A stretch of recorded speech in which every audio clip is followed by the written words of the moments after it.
મિત્રો આ ભૂમલા છે અને આ ભૂમલાને આપણે બનાવવાના છે, એનું શાક બનાવવાનું છે આજ. અને તમને અમારું શાક કેવું લાગે મને પાછા કોમેન્ટ કરજો અને કહેજો કે તમને પછી રેસીપી આગળ કઈ જોવી છે. તો આ છે આપણા ભૂમલાનું શાક. તો આજ ભૂમલાનું શાક બનાવવાનું છે. આ હુકલ ભૂમલા છે, આપણે તાજા ભૂમલા નથી. તો હુકલ ભૂમલાનું શાક બનાવવાનું છે આપણે. તો હવે આ ભૂમલાને આપણે સાફ કરવાના છે, માથાની એવું કાઢી નાખવાનું છે, પછી એના મીડિયમ સાઈઝના કટિંગ કરવાનું છે. તો આપણે ફટાફટ આપણે આને સાફ કરી નાખવી. તો જો આવી રીતે આને સાફ કરવાના હોય.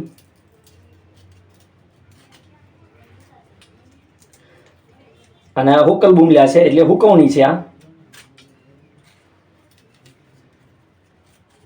અને માથાનું જે શાક થાય છે, પણ આપણે માથાનું શાક નથી કરવાનું.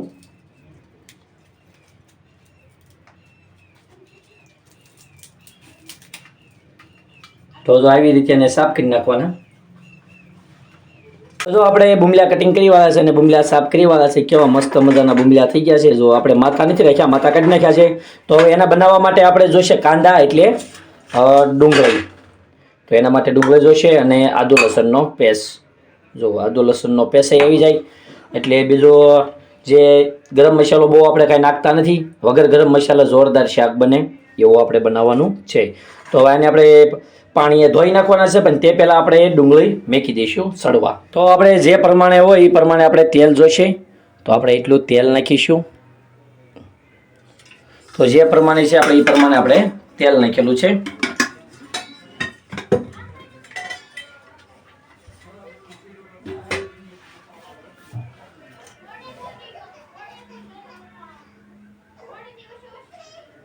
અને હવે આપણે નાખીશું કાંદા અંદર.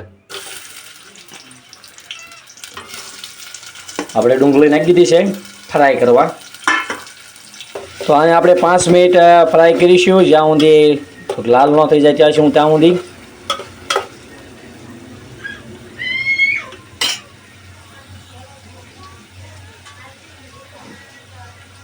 અને તે પહેલાં આપણે આને પાણી નાખી અને ધોઈ નાખીશું. તો જો આપણે પાણી નાખીએ ને એને આપણે પહેલાં ધોઈ નાખવી.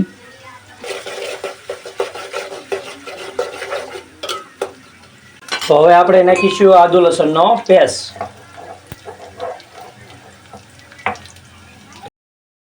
લીલા મરચાં,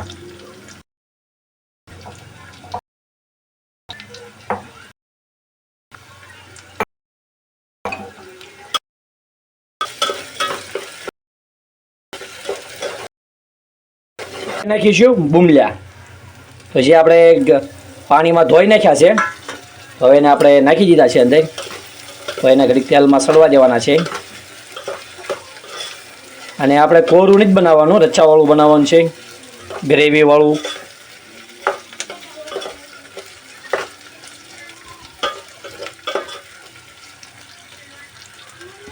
હવે એમાં આપણે બધા મસાલા એડ કરીશું.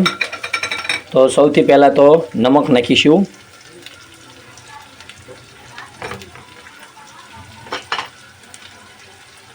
હવે લાલ મિર્ચ,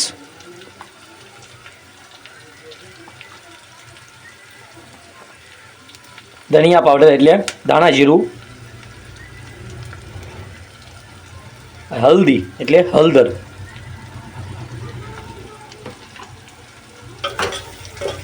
સ્વાદ પ્રમાણે બધું નાખીશું.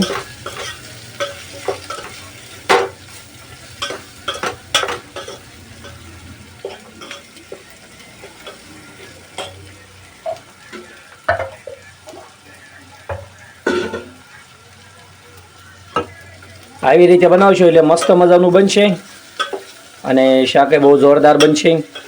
તો હવે આપણે અંદર થોડું પાણી એડ કરીશું.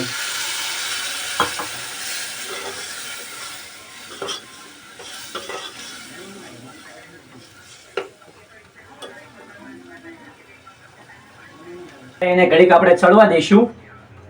તે પહેલાં આપણે એડ કરીશું મચ્છીનો મસાલો. આપણી પાસે ભૂમલાનો મસાલો નથી એટલે મચ્છીનો મસાલો છે, તો થોડોક ફ્લેવર આવે તો એ માટે આપણે મચ્છીનો મસાલો થોડોક એડ કરીશું અંદર. બહુ નહીં પણ થોડોક સ્વાદ પ્રમાણે આપણે એડ કરીશું.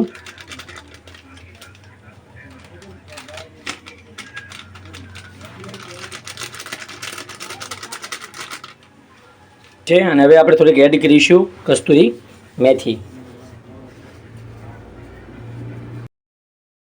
કસ્તુરી મેથી નાખવાથી આવે છે અને